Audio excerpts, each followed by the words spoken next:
This morning on BRN, spending less time in too deep sleep phases can contribute to Alzheimer's risk. Joining me now to discuss this is Dr. Brienne Miner of Yale Medical School. Dr. Miner, great to see you. Thanks for joining us in the program this morning. Thank you for having me.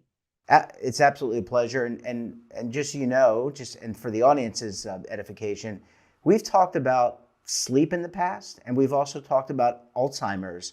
But you and the team actually have discovered kind of a connection potentially between the different stages of sleep and Alzheimer's. Is that correct, doctor? That's correct, yeah. And so what is the connection? Because, you know, maybe we start with the different stages of sleep, and then what stages might be associated with greater risk for Alzheimer's. Sure. Okay, so I do like to start off by saying, and I will say, so my passion is taking care of older people and also thinking about sleep problems. These are both things that I focus on with my clinical time and my research. And so what I love to remind people of is that sleep is not an 8-hour coma. So we cycle through lighter stages and deeper stages of sleep all throughout the night. Arousals from sleep are normal. Sometimes we remember them, sometimes we don't. But as we start to think about the stages of sleep, we start in lighter stages and then we move into deeper stages. So the lighter stages, we call those N1, N2, and then deeper sleep is N3. And then about 90 minutes into our sleep, we have our first REM period. So REM is rapid eye movement or dream sleep. And then that might end with an arousal, and then we do it all again. We cycle through. And so we got very interested in looking at, well, I guess let me back up and say, we know that sleep and Alzheimer's disease are related. We know that impairments in sleep are a risk factor for Alzheimer's disease. So that is not something new that I'm finding with my research. What we wanted to do with our team, and as you know, this study was led by Dr. Cho. She's a postdoctoral fellow working with me. We are trying to figure out more about why and how. How is it that sleep might increase your risk of Alzheimer's disease? And so Dr. Cho led the study to look at specific stages of sleep, like you were talking about. And we were interested in your deepest sleep, which is called slow wave sleep. It's also called N3. And we were also interested in looking at REM sleep, your rapid eye movement sleep. So we think about those as being very important stages of sleep. And what Dr. Cho was able to show is that people who spent less time in those stages of sleep were more likely years later to have these impairments in different parts of their brain that we think are affected very early in the Alzheimer's process.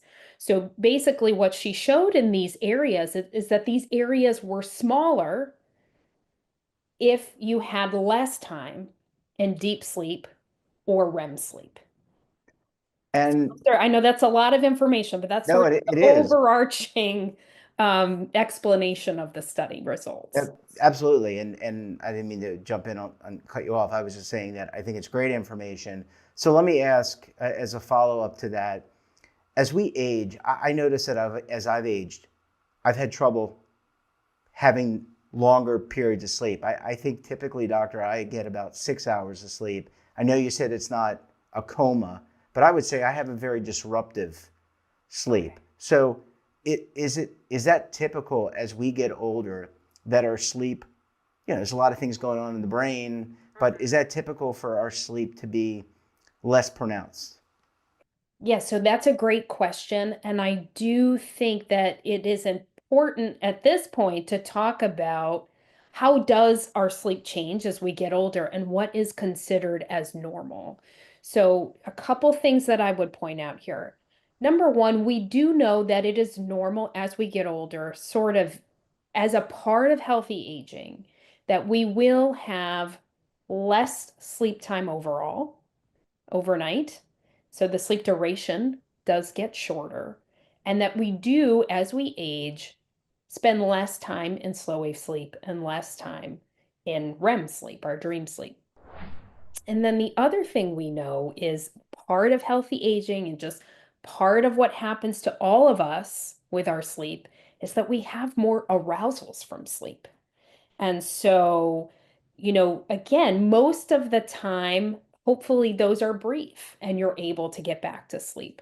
But that is definitely something that we will all experience, regardless of what medical problems we have and what medications we are on. We will all have more arousals from sleep.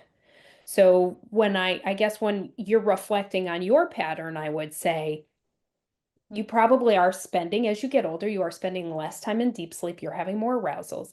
When I hear the 6 hours, I say, um, I wonder about whether you're getting enough sleep.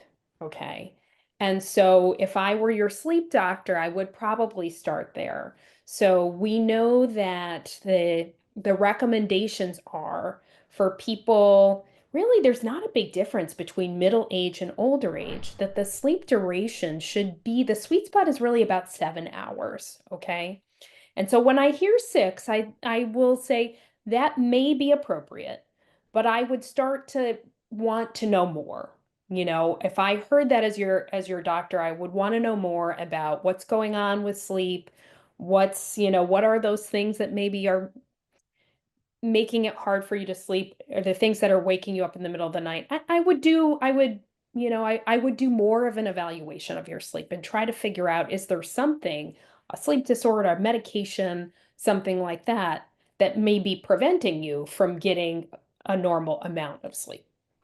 And doctor, just as another follow up, what about napping? So let's just take the 6 hours hypothetically. I'm sure it fluctuates, but what if someone gets a short amount of time sleeping, shorter amount of time sleeping, doesn't get all the REM sleep they need, but naps during the day? Say they take a nap after lunch.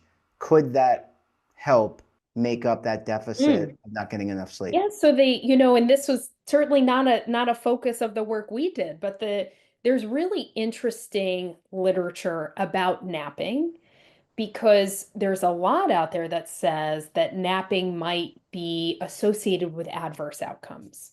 But there's also literature out there that says that napping may have health benefits. And so, it, in your case, actually, where we find that napping can have benefit is for people who maybe aren't getting as much sleep overnight. So if your sleep is on the shorter side, maybe around 6 hours, but then you have the nap during the day, that is where we find that that can be good for cognitive performance and good for cardiovascular health. But if you need to nap every day, if your nap is long, so an hour or longer, and if you are napping in spite of getting a normal amount of overnight sleep, then we start to worry that that's the kind of napping that's a signal to us that there might be something going on. Oftentimes, it's an underlying sleep disorder that we need to evaluate and treat. So let's talk about getting tested. I'm going to call it getting tested. But what do you do if someone's watching this program and they forget it's me? They're having challenges sleeping. Can they? Where do they go? Do they go to their internist, their primary care physician, to begin the process, or do they just reach out directly to a specialist like yourself in their local area? I think it makes the most sense to start with the primary care provider to see if there are um, things that are a signal that maybe there's a problem, or and to see if it seems appropriate to have an evaluation by a sleep medicine physician. So I definitely encourage people to talk to the primary care provider. I think one of the things that I notice is that people don't talk enough about sleep. They sort of don't think of sleep as a medical problem, or they think of their sleep as something that they have to fix on their own. So I think definitely a good place to start is a primary care provider. And usually by the time somebody gets to a sleep medicine provider, then there's almost always a sleep disorder that has to be treated. And doctor, are there good practices or best practices for good sleep hygiene? Do I need to go out and buy a Tempur-Pedic bed or a Sleep Number bed? But are there, in seriousness, are there good best practices that we should all follow to maybe reset and get? You don't have to buy any expensive gadgets or fancy mattresses or spa treatments.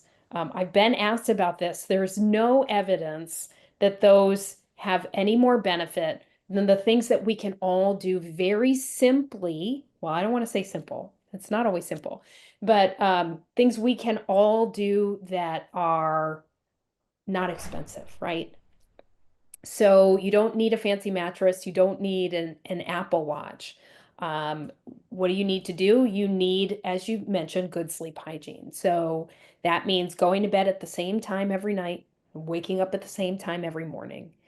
And it means, not sort of sleeping in on those days where you didn't sleep well the night before. You want to be very strict about your sleep schedule.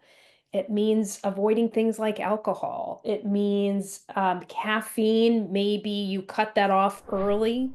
Um, Me personally, I can't drink any caffeine after noon. It means physical activity. So that's where maybe it's not so simple, but it's cheap, right? We can all go outside and exercise. You don't have to have a gym membership. You don't have to have fancy equipment. So I would say the best things, better than any sort of spa treatment or fancy gadget, are keeping a regular schedule, avoiding alcohol, getting physical activity, getting social activity. So those are things that we can all do that don't cost a lot of money. And I would imagine, doctor, that having a 1-year-old kitten who wants to sleep in the bed next to you may not be the best rule of thumb, because that's Well, really what I listen, do. I think that I often hear about pets when I'm talking to people about their sleep. But of course, pets can have a lot of benefits, right? They can make you physically active and they can make you feel sort of socially connected and give you a purpose. So the literature on pets is not super straightforward. But I imagine that after your kitten grows up a little bit, perhaps your sleep will be better. I hope so. I'm looking down at her and she's looking up at me. Dr. Miner, thank you so much for joining us. Great conversation, and we look forward to having you back on the program again very soon. Okay, thank you very much. And don't forget to subscribe to our daily newsletter, The Morning Pulse, for all the news in one place. Details, of course, at our website, and your subscription helps support all this great BRN content. Until tomorrow, I'm Jeff Snyder. Stay safe, keep on saving, and don't forget, roll with the changes.